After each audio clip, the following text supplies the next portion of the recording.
Ukraine जंग के बीच रूसी राष्ट्रपति पुतिन आज ही उत्तर कोरिया के दौरे पर जा रहे हैं। ऐसा कहा जा रहा है कि इस दौरे के दौरान उत्तर कोरिया के नेता किम जोंग उन से विनाशक हथियारों पर सीक्रेट डील संभव हो सकती है और दोनों देशों के बीच सैन्य साझेदारी बढ़ेगी। पुतिन की इस यात्रा ने पश्चिमी देशों में डर पैदा कर दिया है और दोनों नेताओं की मुलाकात पर पूरी दुनिया की नजर टिकी हुई है। इस बीच सवाल ये है कि पुतिन का दौरा क्यों अहम है और वो इसी वक्त क्यों उत्तर कोरिया जा रहे हैं।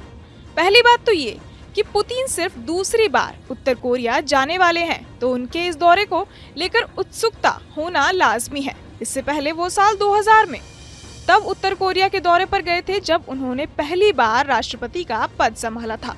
उस समय किम जोंग उन के पिता किम जोंग इल उत्तर कोरिया के सर्वोच्च नेता थे, लेकिन दोनों देशों के बीच एक ऐसा रिश्ता है जो एक दूसरे के प्रति दोस्ती जताने से आगे बढ़कर अब एक दूसरे के फायदे वाला हो गया है और इससे पश्चिमी देशों की चिंता बढ़ गई है। हालांकि अभी भी रूस और उत्तर कोरिया के संबंध उस लेवल के नहीं हैं जैसे सोवियत संघ के जमाने में थे। क्रेमलिन ने कहा कि रूस और उत्तर कोरिया के बीच बहुत गहरे संबंध विकसित करने की संभावनाएं हैं।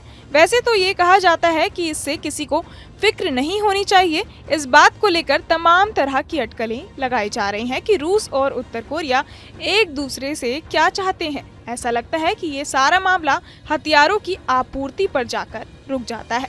राजनीति शास्त्र के जानकार और पुतिन के सहयोगी सर्गेई मार्कोव का कहना है कि रूस उत्तर कोरिया से गोला बारूद, निर्माण कार्यों के लिए मजदूर और यहाँ तक कि अपनी मर्जी से जंग के मोर्चे पर जाने की इच्छा रखने वालों को हासिल करना चाहता है। दक्षिण कोरिया के रक्षा मंत्रालय के सूत्रों के हवाले से ब्लूमबर्ग की एक हालिया रिपोर्ट में कहा गया था कि उत्तर कोरिया ने तोप के लगभग 50 लाख गोले रूस भेजे हैं। रूस इन दिनों ये दिखाने के लिए बेताब हो रहा है कि दुनिया में उसके ऐसे बहुत से दोस्त देश हैं जो उसी के सुर में सुर मिलाते हैं।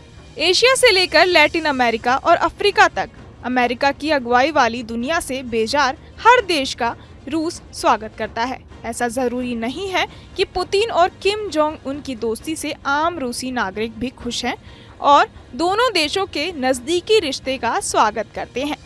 ऐसा इसलिए क्योंकि रूस के ऐतिहासिक और सांस्कृतिक संबंध तो यूरोप और पश्चिमी देशों के ज्यादा नजदीक रहे हैं। दोनों देशों के नेताओं की मुलाकात के बाद पुतिन के साथ एक और खतरा पैदा हो सकता है। पश्चिमी देश रूस और उत्तर कोरिया के खिलाफ कुछ नए कदम उठा सकते हैं, लेकिन पुतिन को तो इसका जोखिम उठाना ही होगा। आखिर में इस बात की संभावना ज्यादा है कि दुनिया को पता ही ना चले कि रूस और उत्तर कोरिया के बीच किन बातों पर रजामंदी हुई। बहरहाल इस मुलाकात के बारे में सुनकर आप क्या कुछ सोचते हैं, हमें कमेंट बॉक्स में जरूर बताएं और बाकी तमाम खबरों के लिए सब्सक्राइब करें न्यूज़ नेशन।